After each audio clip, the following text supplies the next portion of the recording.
Nama kita Hamdani sebagai penjaga di makam di sini. Kemudian jadi penjaga makam di sini sejak tahun berapa Pak? Sudah kurang lebih 5 tahun sudah kami di sini.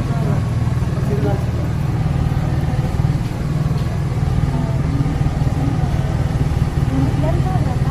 Hmm, Umur. 59 tahun. Jadi kami langsung bertanya di sana. Boleh. Yang di makam di sini siapa aja Pak? Yang bermakam di sini terutama ya Raja Banjar yaitu Sultan Suryansah. Istri kuitan beliau bebinian Ratu Intan Saru. Yang ketiga Hatip Dayan, yang keempat Patih Masih, yang kelima Patih Kuin, yang keenam Wansa Anah, yang ketujuh Adipati Antakesuma, yang kedelapan Pangeran Ahmad, Pangeran Muhammad, Sayyid Muhammad, Gusti Muhammad Arsad, Syekh Haji Abdul Malik, Pangeran Rahmatullah, Pangeran Hidayatullah, Saripah Fatimah Ahmad, Datu Bukasim, satu yang ada namanya Mangkubumi Arya Teranggana, dan salah seorang anak Cina yang gugur di sungai.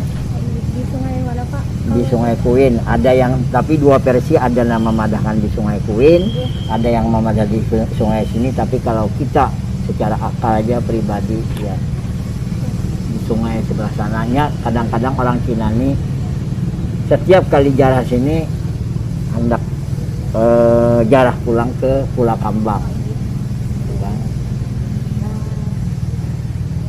Di seberataan yang bermakam di sini semuanya berhubungan darah apa? Yang berhubungan darah dengan Sultan Suryansah 7 orang, tapi yang lainnya habaib seperti Sayyid Muhammad, Syekh Abdul Malik, Hatip Dayan terutama. Tapi kalau Patih Masih, Patih Kuin itu yang penguasa di sini, yang dulu awal-awalnya itu yang memelihara Pangeran Sultan Suryansah semasa kecil beliau. Jadi kayak Sayyid Muhammad tadi Pak, salah satu tokoh Ini tokoh agama, ulama besar, jadi penasihat. penasihat tiap raja, 3 orang raja, sini 3 orang alim ulama besar, tapi berbeda tahunnya. Sultan Suryansah diapit oleh Hatip Dayan, Pangeran Rahmatullah diapit oleh Syekh Abdul Malik atau Haji Batu, sedangkan Hidayatullah Sayyid Muhammad yang mendampinginya. Untuk peninggalan kerajaannya sendiri apa aja Pak? Peninggalan yang ada nampak di mata kita lah. Sultan Suryansah dulu sebelum di sini waktu jadi raja, beliau ini mendirikan wilayah ini kita kenal dengan di sini yang kita duduki, yang kita tempati ini dulu candi, asal-asalnya candi. Kita boleh melihat di samping-sampingnya. Tapi setelah Sidin masuk Islam, karena Sidin di sini dibuat untuk pemakaman beliau. Sejak meninggal beliau tahun 1546.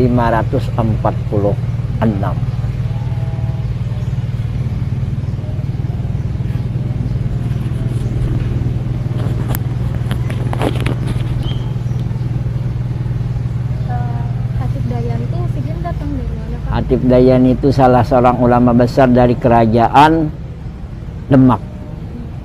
Beliau itu orang alim.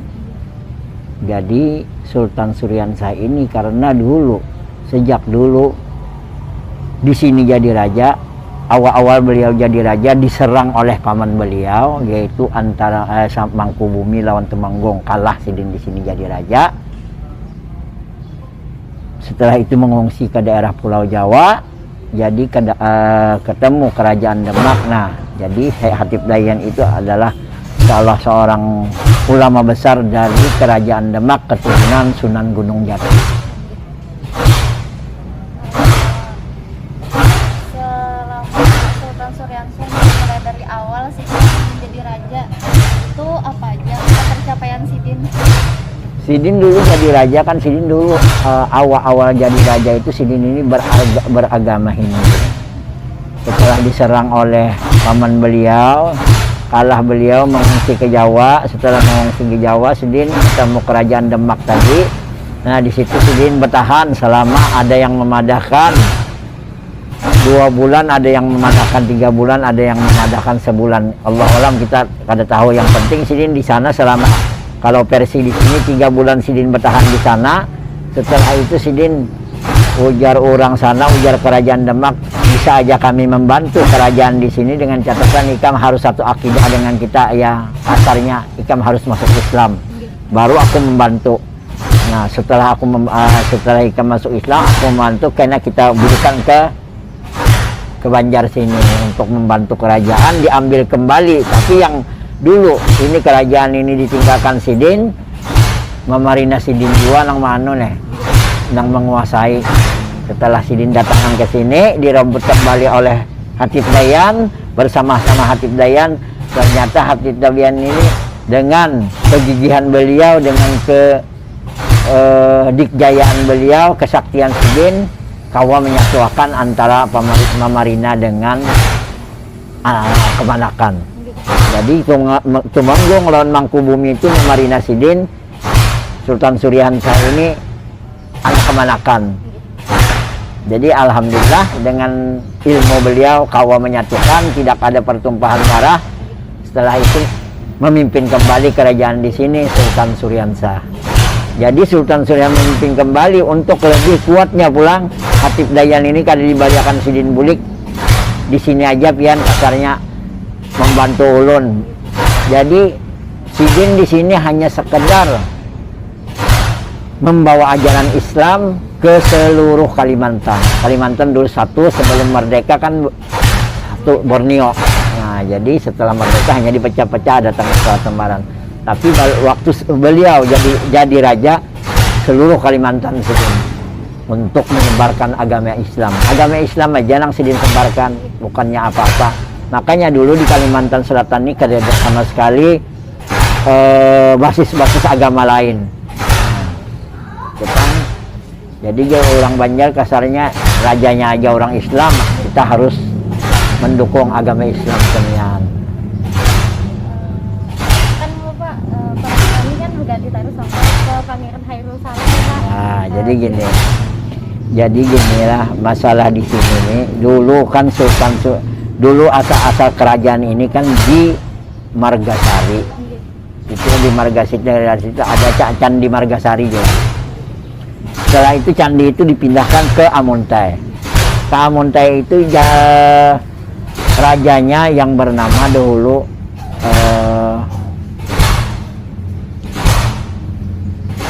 di Amuntai itu Suryanata. Jadi Suryanata ini dikawinkan lawan Junjung Buih. Junjung Buih ini orang sini. Suryanata tuh dari kerajaan Majapahit. Nah jadi awal-awalnya orang Majapahit juga nih, karena Suryanata ini dulu dipinta orang-orang Banjar untuk datang ke Banjar dikawinkan dengan Junjung Buih. Junjung Buih ini orang sini. Nah terjadi perkawinan, jadi melahirkan segala Surya Wangsa, Surya Gangga sampai ke kakeknya Sultan Suryahansa ini. Kakeknya Sultan Suryahansa ini bernama Sukarama. Jadi Sukarama melahirkan kawin Sidin, melahirkan anak Sukarama ya Galuh Intan Sari ya Mama Sultan Suryahansa. Nah Mama Sultan Suryahansa ini karena Sultan Suryahansa ini bisa anak cuma 2 dulu, Jaladewa lawan Galuh Intan Sari. Jaladewa ini ke hutan mengembara, tertinggal Intan Sari.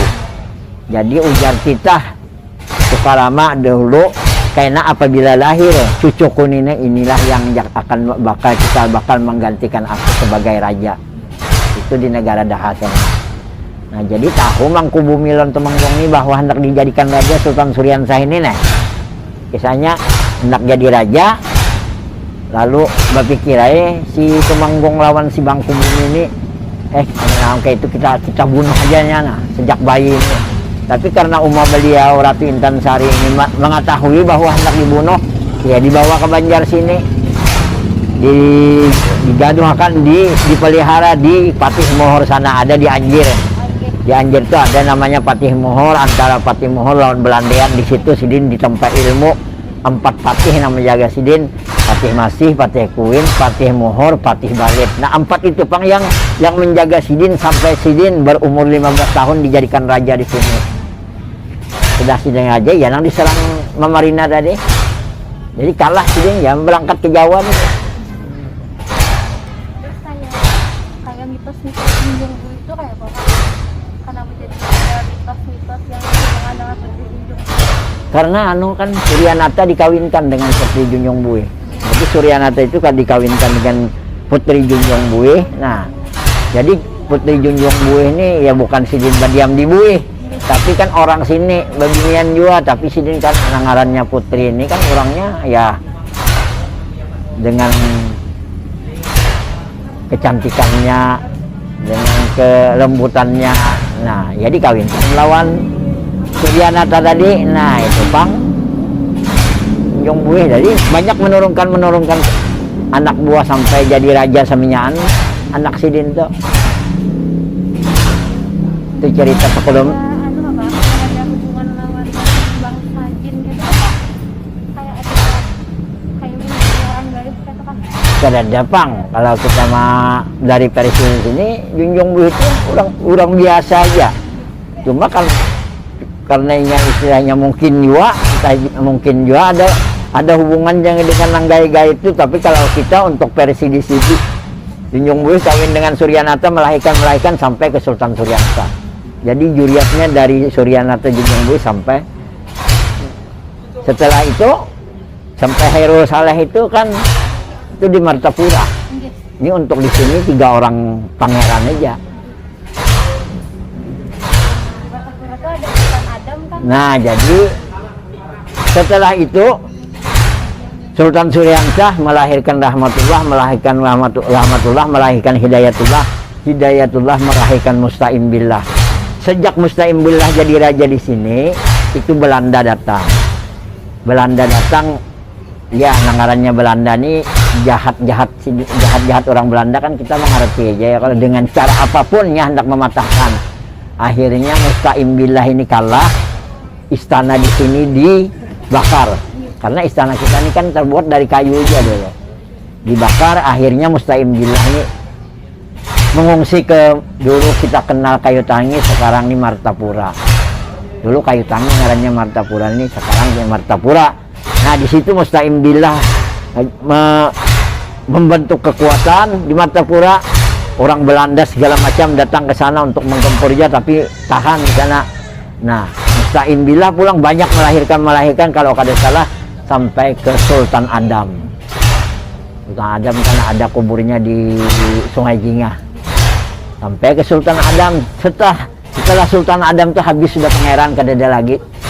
Karena Belanda ini istilahnya hendak menghancurkan kerajaan Banjar terus. Sampai Sultan Adam kada ada lagi nang jadi pangeran-pangeran. Kalau Hairul Saleh itu kan ya nangarannya Sidin diangkat jadi pangeran, ya kita istilahnya mendukung aja sekira kerajaan Banjarnya apa terangkat pulang, maksud beliau kayak itu kan kira-kira. Dengan kan kita melihat nang kayak di Jogja kan, nah kayak di Jogja kan turun temurun maksud Hairul Saleh ini nang kayak itu Bang. Tapi ya kita di Banjar ini versinya kan banyak orang kan, ada yang mendukung, ada kada. Kalau kita sepenuh hati mendukung lawan beliau tuh Sidin jadi pangeran. Nah, biar ada istilahnya garis-garis peringatan sampai ke akhir zaman kan. Kayak di Jogja tuh kan, nah kita melihat aja dari Hamengkubuwono berapa sampai sekarang ini kan ada maksud beliau tuh sampai kayak itu Bang. Oke, ngarannya entah kada kesampaian lagi ya sampai di situ aja kira-kira. Tapi kalau kami mendukung aja untuk Hairul Saleh itu jadi pangeran. Mantap aja toh, karena sesuai aja dengan orangnya. Nah, itu Bang. Pak, untuk Masjid Sultan Suryansah itu dulu pernah rusak Pak, kayak diserang Belanda atau? Kalau untuk masjid kada ada Bang, tempat ibadah itu kan kada mau juga orang Belanda mano. Cuma orang-orangnya nang diminasanya. Nah, dari bahari kayak Bang sudah bangunnya lah Pak. ada kayak itu. Jadi kan kena hendak melihat nang bangunan asal-asal masjid itu ada di museum tuh kena. Masuk ke museum tuh ada situ masjid dulu. Kehidupan orang Banjar dahulu di situ kena ada gambar-gambarnya. Di bisa aja ke moto-moto itu. Terima kasih Pak. Ya.